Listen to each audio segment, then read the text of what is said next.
Ang butas paggabi, aminin natin, medyo sketchy at nakakatakot. Madilim, tahimik at parang may sariling kwento ang bawat hakbang, pero sa kabila nito, isa itong mahalagang lagusan para sa mga taga-Embo. Maraming salamat sa lahat ng nag-comment at nag-share. Sa loob lang ng wala pang 24 oras, umabot agad sa halos 250,000 views sa TikTok. Solid kayo. Quick update lang.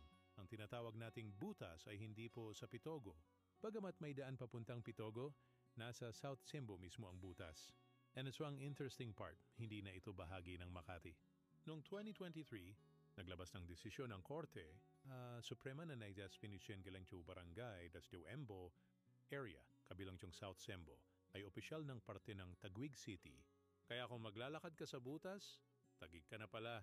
At habang nasa topic tayo, quick Taguig BGC Trivia, alam mo bang dati itong military base? At nunya, yung BGC ay isa sa pinaka-modern at dynamic na tech at life. Stay tuned lang, marami pa tayong tagong kwento na ilalabas.